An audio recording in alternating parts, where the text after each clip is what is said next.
बीडच्या परळीतील गोळीबार प्रकरण झालेला आहे। घरी बोलवून डोक्यामध्ये गोळी झाडत कोयत्याने मारहाण केलेली आहे। शरद पवारांच्या पक्षाचे उपाध्यक्ष बबन गीतेंसह 5 जणांवरती या संदर्भात गुन्हा दाखल झालेला आहे। आरोपींच्या अटकेसाठी पोलीस पथक सध्या रवाना झालेला आहे। गोळीबारात अजित पवारांच्या पक्षाच्या सरपंचांचा मृत्यू झालेला आहे। मरळवाडीचे सरपंच आंधळेंचा गोळीबारामध्ये जागीच मृत्यू झालेला आहे।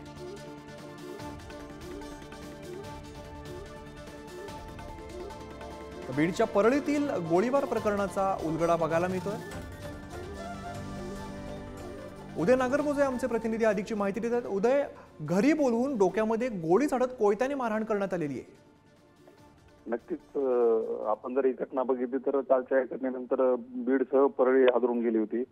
परंतु हा जो खून होता किंवा हा जो हल्ला होता तो आता त्याचं कारण आणि हल्ला करणारे देखील समोर आले आहेत। यामध्ये राष्ट्रवादी काँग्रेस शरद पवार गटाचे जे प्रदेश उपाध्यक्ष आहेत बबन गीते आणि त्यांच्या सहकाऱ्यांनी बापूराव आंधळे यांना रात्री घरी बोलावून घेतलं होतं। त्यावेळी त्यांच्यात आर्थिक देवाणघेवाणीतून काही वाद झाला, शिवीगाळ देखील करण्यात आली। यानंतर बापूराव आंधळे यांनी त्याला प्रतिकार केला असता बबन गीते यांनी त्यांच्या डोक्यात गोळी झाडल्याचं फिर्यादीत म्हटलंय।